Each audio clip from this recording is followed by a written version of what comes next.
I gave up the normal going to work about 15 years ago. So kind of my patterns are a long way down the line. And this poem was actually about the unreasonable expectation of ourselves, the unreasonable expectation of others. Because I think that perhaps when you're at home, people see you as a sitting target for sorting problems. And this is kind of about my world. And I was looking at a government and their policies on mental health.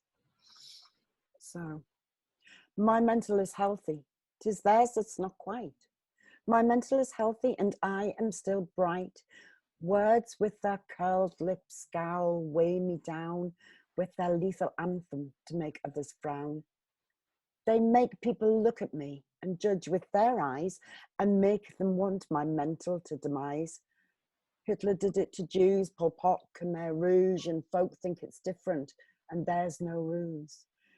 Governments have their agenda to be listened to. They don their smart suits and expensive shoes. And what they're saying is get back to work. You scrounger, you're lazy, you just want to shirk. They stop my benefit because they say I am well. But who would employ me as their personnel? So then they tell me to go self-employed. Well, I keep trying and I find I am daily devoid. I can do things sometimes, but I can't predict when my brain and my body is in direct conflict. Now, our society judges only the exterior, and people like me are convicted as inferior. It looks at us with their discrimination. The 3-second glance causes abomination. The rest of this missive will give you the picture of what they've done with their subversive scripture. So my mental's healthy, well, most of the time. I try to look normal and sometimes sublime. My mantle is covering the pain each day brings, and their mantra adds to the whole list of things. Their lethal anthem brings scowls of disdain, and my heart and my mind churn over with shame. The dichotomy it causes affects me each day. And maybe you wonder, how's that? In what way? Well, you see, I am fat. Obese, the new word. I should get off my backside and get myself stirred. If I don't lose weight, then I don't deserve help from the health service.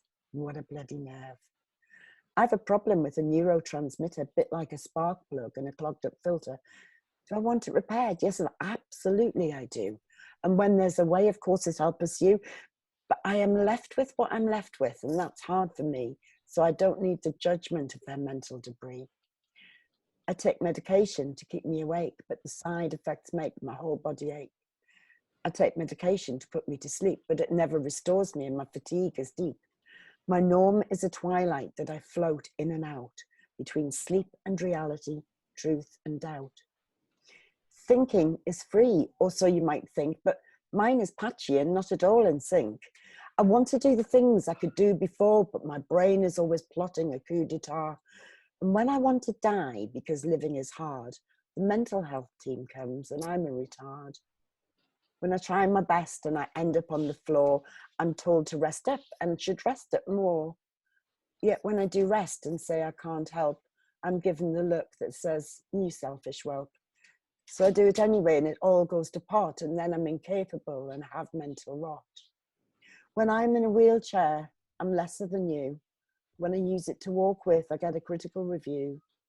And when I don't use it and struggle to walk, I slow you down and you tut and you gawk. In 3 seconds, I'm judged and convicted of being disabled and rather afflicted. When I burst out laughing, you'll all laugh with me. You know I'm joking and my joking is funny.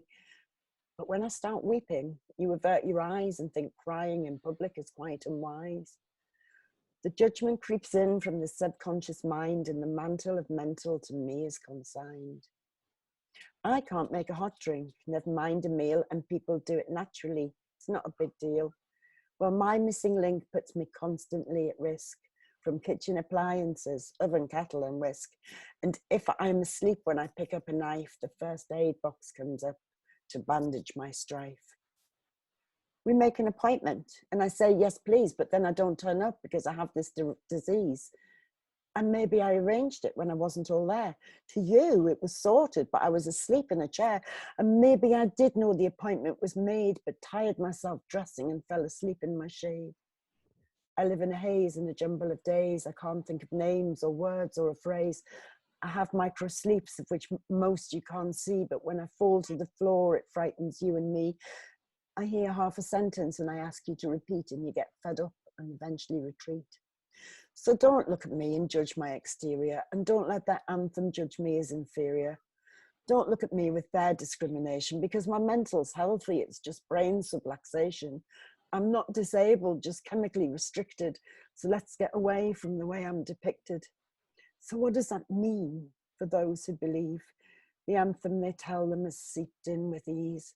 Subliminal propaganda is meant to infuse, so they don't even know when they started to bruise, when their judgment faltered or changed into theirs, and they celebrate now that they're trapped in their snares.